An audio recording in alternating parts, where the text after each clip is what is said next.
name's Jade and today we're going to be talking about The Fifth Wave, the movie. So I went into this movie with super low expectations. I definitely was expecting to hate it. Well, not hate it. I was expecting this huge YA movie fest. I was expecting it to be so cheesy and so not done well. And just sat there constantly thinking, oh my god, they've destroyed it. But I didn't. And I actually really enjoyed it. I think it was a solid adaptation. In terms of movie, that's questionable. I've seen so many bad reviews and it disheartens me so much because I would like to see a second one. However, I will say, please read the book before you watch this movie. Picking a favourite thing is really hard for me. It's very rare that I'll pick one favourite, and I don't pick one favourite most of the time. Like, my favourite colour is purple and blue. I can't pick a favourite. Same with books. I can't pick a favourite book. I can't do it. But if I had to pick just one, is this one. I love this book so much. My review on it wasn't the best. I watch it and cringe, so I don't watch it. Really, I can't remember my exact feelings on the trailers. I just had bad feelings. However, I do have a list of nitpicks. Things that I wish they changed, or they did do, or they didn't do, or it's frustrating because the things that my problems with it were simple things. Just little things that could have been different, or could have been there or not been there, or whatever it was. I did enjoy the movie. I stand by where I liked the movie. I wouldn't say it's, the best thing in the world, but in my head, it's, as of right now, it's with Divergent. I really liked Divergent. It was solid. It felt like the book. In ways I liked The Fifth Wave more, in ways I liked Divergent more. I felt like Divergent flowed better. It felt, as a movie on its own, it felt right. It didn't feel forced, whereas The Fifth Wave, turning it into a movie, there were some changes and it didn't flow and it didn't feel like a standalone. It felt like something that had been adapted. It felt not forced, but it felt fast. It felt condensed. You could tell that it had been turned into a movie and that things had been cut out. It's there. The story is there in my eyes. The characters are mostly there. I'm gonna give it a as of right now, B+. I did enjoy it. I think it was a really good movie, and it was fun seeing my favourite book come to life. Yeah. I think I'm gonna leave it there. Please read the book. And I also suggest you watch the film before continuing because I will be spoiling you. Goodbye. If you haven't read the book, or you haven't watched the movie, or if you've watched the movie and you haven't read the book but you want to read the book, again, I would say go read the book before you watch this because I'm going to be spoiling both movie and film, and they are different, so. Okay, so, spoilers. It was a 15, which I had no idea, and when I found out it was a 15, I was kind of, at first I was reassured because I was like, oh, okay, so they didn't, they didn't hold back, but then it was a 15 because of injury detail and gore or something like that, which it didn't have a lot of, so I was so worried about Chloe Grace Moretz. I know that she's a great actress, but I haven't necessarily always liked the characters that she portrayed, and I was worried. She wasn't Cassie to me. But I really liked her. I think she did a really good job. However, Cassie in the book is snarky. She is funny. She is sarcastic and she makes us laugh. She owns what she does. Whether it's being scared, she's tough and she's incredibly brave and she's confident. She owns it. And I feel like if they gave her some of those snarky lines, some of those bolder lines, and just allowed her to be kind of more that kind of bold, snarky, sarcastic character that she is, it would have just made it less cheesy, because Cassie's not your typical YA character. She's in a really horrible situation. She's making you laugh and you can really root with her, and she's relatable in that aspect because she makes you laugh. You can see her imperfection. And in the movie, she did come off kind of cheesy. She wasn't tough. She felt very YA novel-y, but I just wish they sort of given her just a couple better lines, just a couple funny lines. I mean, there wasn't much last, and I understand that it's really dark, but that's one of the beauties of the book, that you do laugh throughout it because Cassie is funny. And Cassie and Evan together are funny. And the rest of the cast, Nugget was pretty solid for the short amount of time that we saw him. I wish that we saw more Nugget. That is one of the things. I wanted more Nugget. I wanted more Zombie, and I wanted more Ringer. I think the cast was solid. I did have, as I just said, a couple problems with some of the characters, but I think the acting was good. Okay, the opening. I really liked the opening, how he opened up with the Crucifix Soldier and then went to the fifth wave. The music in the opening was really cool as well, like I was getting into it. Okay, that was intense, and then it explains it, which I like that. Because by the time you get there, you realise you literally can't trust anyone. Then we have the montage of the waves. I can't decide if it was too much in one, like, obviously it's important information, and it's, I don't think it necessarily hindered the film by doing it like that. I don't know, I kind of, because in the book we're going back and forwards a lot, like real time is her with the Crucifix Soldier, and then, you know, she goes back a lot and explains that her mum died and there was all these different waves and they went in this camp and this happened and that happened, and it takes a little while for you to fully understand what she'd been through and what's going on.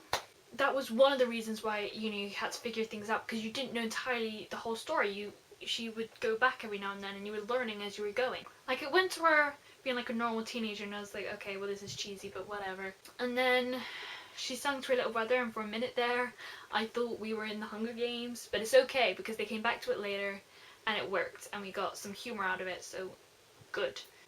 But it was a lot at once. I thought it felt cheesy, but I'm not sure. I don't know how I feel about it. Okay, I wanted more time with Ben and Ringer and Sammy, come to think it, and Vosh. The shots in this film were very cool. There were lots of them that I liked. There was the one from the broken car, one with the teddy bear just lying on the floor. I feel like that's valuable time that you had on artistic shots that could have been spent with Ben and Ringer and Vosh and Sammy.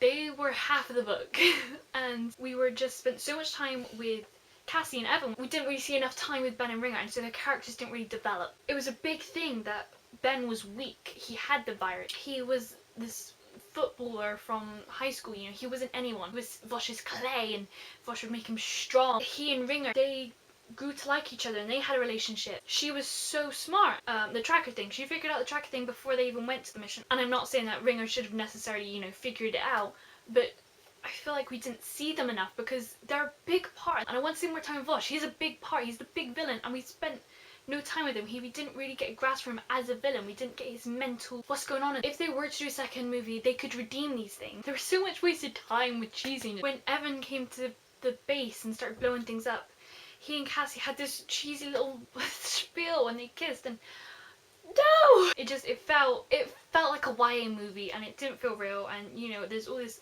stuff going down, and no, it's fine, let's just make out for a couple minutes.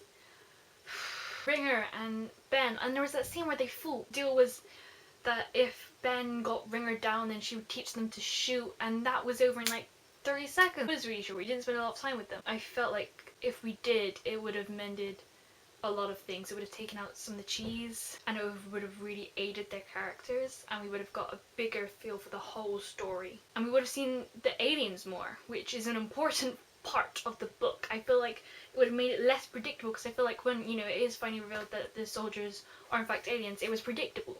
And then it was weird that Ringer didn't say the cord, about how there's a silver cord connecting you and the target, or whatever the line was. That was an easy line they could have just threw in there, and it comes into play in the next book, because, you know, it makes you question things. Why did they not put that in there? It was so easy, and even if they weren't going to play it out, it's still like a part of her, and I felt distant from her, and she's a big part. Ugh.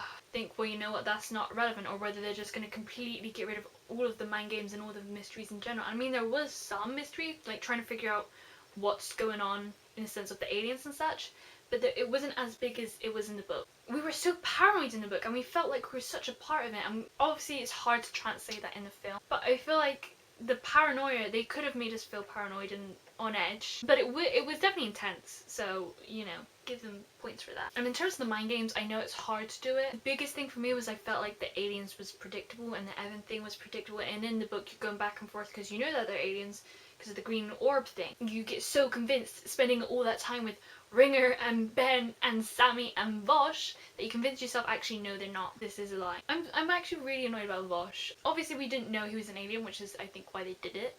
But he had such a strong character that by the time we knew he was an alien, it was like, oh well, that's no big surprise. He was pretty forceful in his methods. We didn't really see a lot of Cassie fighting, whereas I feel like we did see more of that in the book. I'm not sure, but I liked Evan's fight scenes. They were cool. Cassie and Evan, their romance wasn't done the best. So it felt like they didn't really know each other, and you know, Evan's lack of emotion wasn't really helping the situation. I felt like if we just saw one or two more scenes with just the two of them, just like a quiet, nothing crazy going on. Like I remember there's a scene at night with the fireplace or something, and they were just talking. I would have liked that maybe, instead of that weird camping spiel where he's in the lake, and getting a feel for Evan's character, because we didn't really get a lot of that up until we found out there was an alien, and up until he decided that he's going to choose to be human. Didn't like that scene. The weird green, you know, thing stuck on their brain. In the book, I'm pretty sure that wasn't there. He just saw this child and they told him that there's an alien inside of there and you've got to kill it. I think I would have preferred it if it was done like that. Whatevs. Dumbo. Is Dumbo the one that was silent? I feel like Dumbo was the one that's silent. That was an easy thing they could have just done, just made him not talk. Didn't really get to know the crew at all. Like maybe a scene where Ben first goes in and meets them all. That would have taken a minute or two. That would have taken a couple minutes, and we could have just we could have just met everyone and had a feel for them. It just didn't feel as dark and as gritty as it did in the book. And obviously it is dark and gritty, but it's more of them showing you that it's dark and gritty rather than you feeling that it's dark and gritty.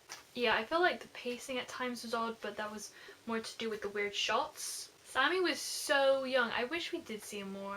I don't know, I just wish we could have connected to the characters. Throughout the course of this video, I think I found my main problem with the movie. The score was good. I don't know if I said that, but I liked the score. Yeah, I did like this movie. I did enjoy it. It was fun. Yeah, please let me know what you thought down below in the comments. The theme song for the movie was Alive by Sia, and I've listened to it like 5 times now, so I like that song. To be honest, I feel relieved. I think it's the biggest thing because I had such low expectations and I enjoyed it, and I feel like I can breathe now. Also, they didn't have Wonderland in there, and that's fine, but it's weird that Vosh, when the bombs were going off, just randomly, why? That, I feel like they were doing it to please the fans and to emphasize the alien fact. I felt like it wasn't needed though. Thank you guys so much for watching. I hope you have an awesome morning, afternoon, evening / night. My name's Jade. I hope I'll see you again next time. Bye! I just kicked you. I am terribly sorry. Third book's coming out so soon. It's coming out in March. I'm so excited. I'm so excited. I need it. I need it. Has it got a cover yet? Let's find out. Is this a fan cover? Is it though? Is it though? Gosh darn it. Then we had the montage. I kicked you again. I am so sorry.